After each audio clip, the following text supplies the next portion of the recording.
Terminus pour les poussettes et les fauteuils roulants. L'accès à l'hôtel de ville est un parcours du combattant pour les personnes à mobilité réduite. Sur conseil de la préfecture, la commune a décidé de mettre en place un projet de rénovation.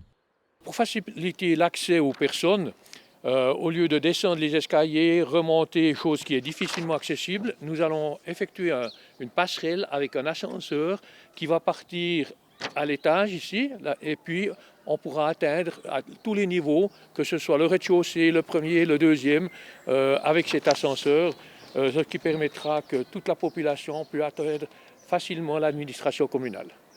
Selon le conseiller communal André Ducommun, les tramlots ne devraient pas attendre une génération supplémentaire pour avoir une administration municipale digne de ce nom. Personne au conseil général ne conteste que l'hôtel de ville en tant que monument historique a besoin d'être rénové. Malgré cela, le projet divise le conseil général. Je pense que c'est un bâtiment auquel la population de Tramelan est attachée d'un point de vue symbolique. C'est un beau bâtiment au centre du village.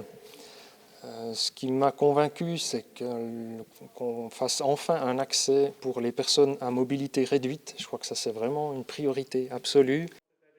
La commission de construction n'a pas recommandé le projet en arguant du fait que celui-ci n'est pas encore abouti. L'objectif initial de la municipalité était de regrouper l'administration municipale dans un seul bâtiment. Mais cela ne serait pas garanti par le projet actuel. Le projet, il ne correspond pas à l'attente de la population. On a eu ce projet de rassembler toute l'administration communale.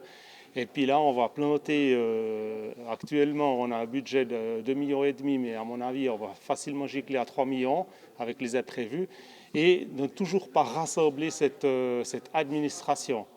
L'un des autres arguments avancés par les opposants était que des places de stationnement seraient perdues avec le nouvel accès, et qu'une isolation n'est pas possible à cause de la préservation des monuments historiques.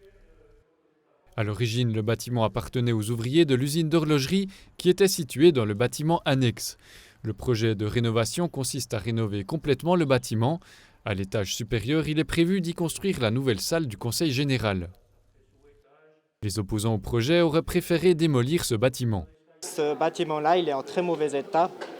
Le rénover va nous coûter une somme astronomique qui est, à notre avis, une somme beaucoup trop élevée pour après avoir un bâtiment qui ne sera pas vraiment à la hauteur de ce qui devrait être. Le conseil municipal a voté de justesse en faveur du projet. André Ducommun est convaincu qu'un tel investissement en période de crise est nécessaire. Je pense que dans la situation de la Covid qu'on vit actuellement, le conseil municipal a une option de continuité, d'investissement pour permettre d'avoir des activités professionnelles et de pouvoir travailler, voir l'avenir avec de la positivité.